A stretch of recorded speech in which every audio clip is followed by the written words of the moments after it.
have my dad, but not just any dad, the American dad.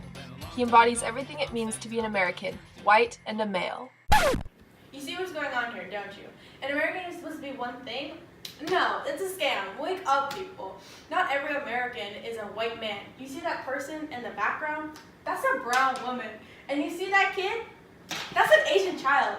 And oh my god, that's my mom!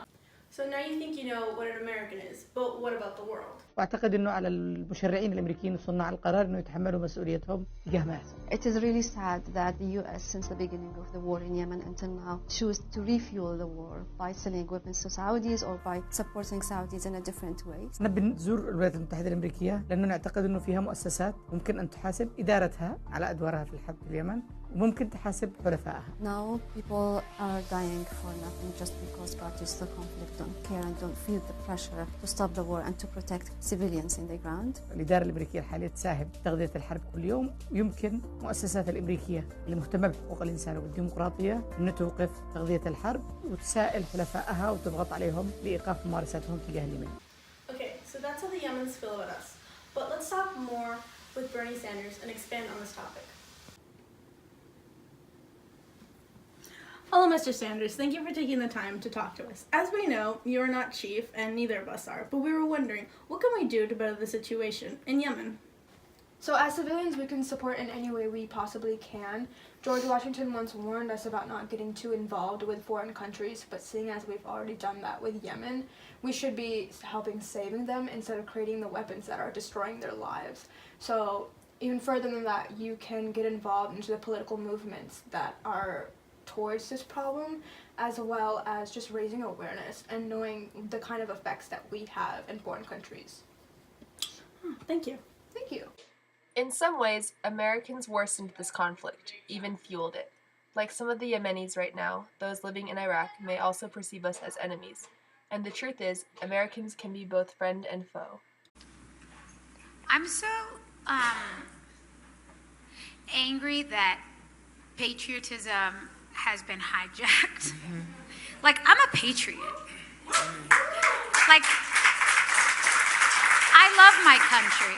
And that's what this book is about. It's saying, no. American like me. I'm American. And nothing anybody says can take that away from me. This is, as Linda said, this is my country too. And no, it has never been perfect, and it is. I remember all I did the first year in college was cry in the front row of every class because I realized that I had a very limited education on the history of my country and the present of my country, really. But I think that the way I reckon with that difference between my dream as a 9-year-old of I'm an American. Who's to tell me that I can't be exactly what I want to be? And then the reality of, oh, that's not necessarily true for everyone. And there are a lot of obstacles in the way of people achieving what their dreams are. It's a heartbreaking reality, but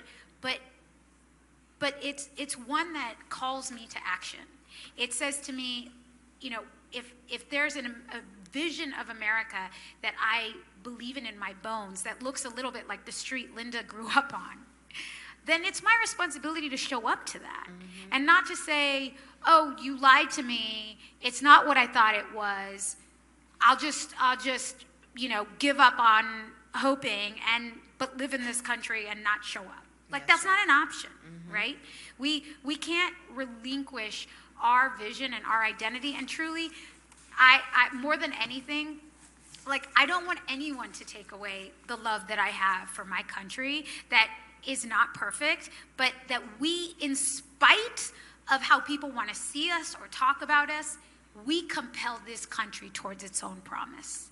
And that's our responsibility. So that's how I reckon with it. It depends on our actions, and in that way, it's up to us how we wish to define an American.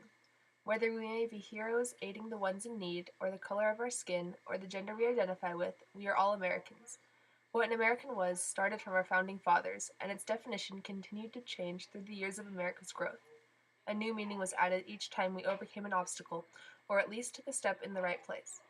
Every war we have faced, every movement, every march, every assassination, and times of instability has shaped who you and I are today. Even now, little by little, though, we continue to change. I am not the same American as I was yesterday. I am growing, forever evolving. It is up to me to become the American I wish to see.